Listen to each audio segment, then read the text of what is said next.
Good afternoon भाई लोग, कैसे हो? क्या आपको मेरा पीछे देख के ये लग रहा है ये आफ्टरनून हो ही नहीं सकता? लेकिन सच बताओ तो यहाँ का जो आफ्टरनून है वो भी जैसा रहता है, यहाँ का जो सुबह है वो भी जैसा वैसा ही रहता है, और यहाँ का जो शाम है वो भी ऐसा ही रहता है। मतलब कब शाम होगा, कब आफ्टरनून होगा, कब सुबह होगा, आपको पता चल जाएगा जब पूरा अंधेरा हो जाएगा तब।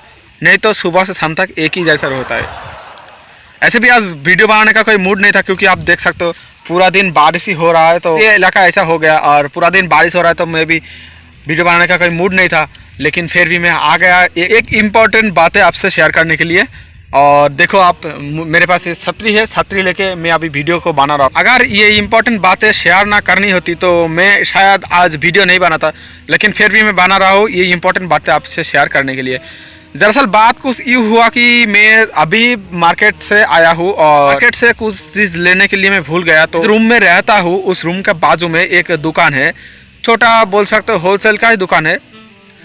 उधर मैं गया, जाने के बाद देखा कि जो दुकान का जो ऑनर है वो ऑनर उधर मौजूद नहीं था। उनका जो मम्मी था उन्होंने उधर बैठा था। तो मैं उनसे जाके एक ट्रे अंडा और उसके साथ साथ हाफ के जी मूंग दाल और उसके साथ एक टाटा सॉल्ट मंगाया था। हाँ, बहुत तेज हो रहा है, देखो छतरी हिल रहा है पूरा। आपको शायद इस वीडियो में भी हवा का आवाज़ सुनाई दे रहा है। पहले जाके उनके पास बोला, आंटी 30 अंडा चाहिए। उनको समझ में नहीं है अंडा क्या हो चीज़ होता है।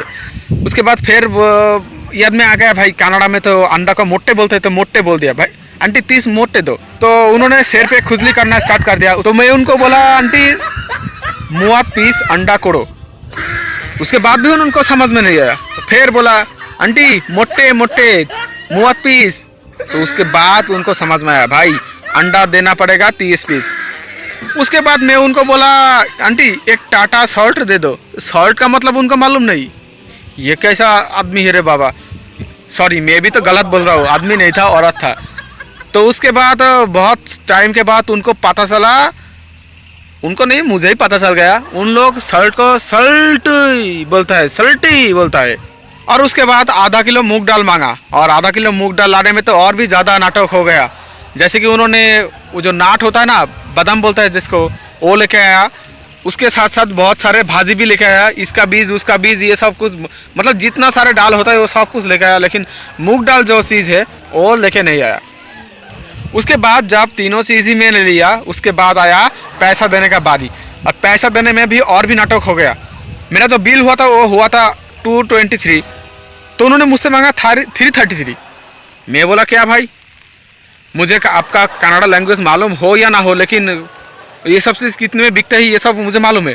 तो अगर तुम गलत रेट बोलोगे तो ये तो मुझे बर्दाश्त नहीं होगा। और फिर उनका जो बेटा था, उनका बेटा के पास फ़ोन लगाया।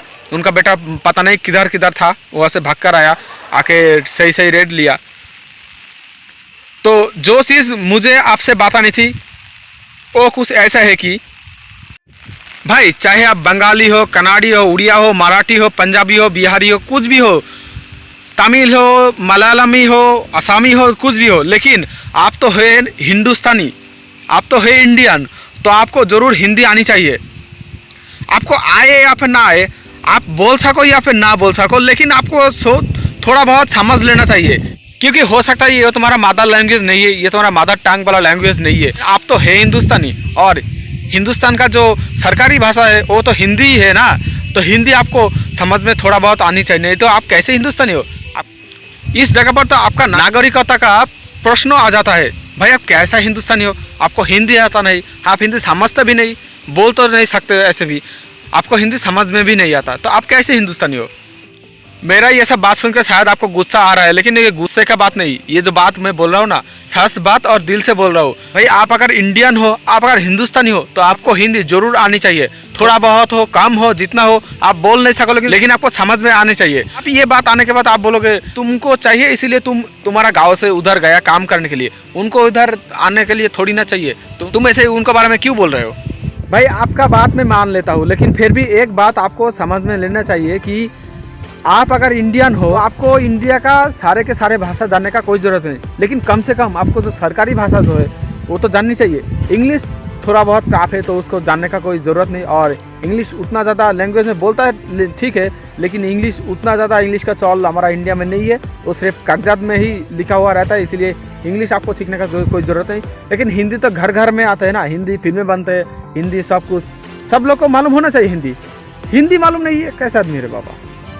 सच्ची बताओ तो ये जो कर्नाटक स्टेट है ना, इस स्टेट पढ़ाई लिखा के मामले में बहुत आगे है, इंडिया का हर कोई स्टेट से बहुत आगे है। लेकिन अपना लैंग्वेज में ही पढ़ाई जानते हैं, सीखते हैं, लेकिन दूसरा लैंग्वेज इनको पता ही नहीं।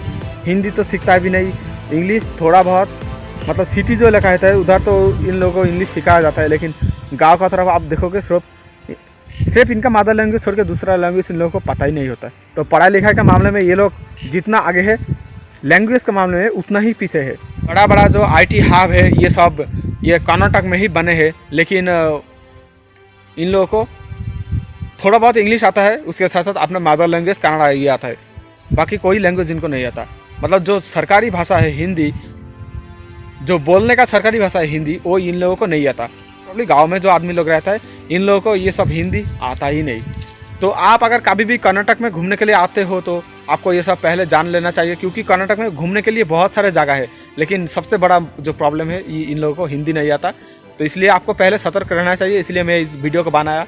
इस बार कर्नाटक में मेरा ये 3rd टाइम है। इस बार मैं जब घर जाऊंगा उसके बाद पूरा इंडिया टूर करने के लिए निकलेंगे, लेकिन उसका पहले मुझे आपका सपोर्ट चाहिए। तो क्या कर रहे हो आप, मेरा चैनल को सपोर्ट करो, मेरा वीडियो को शेयर करो, लाइक करो, सब्सक्राइब करो मेरा चैनल को।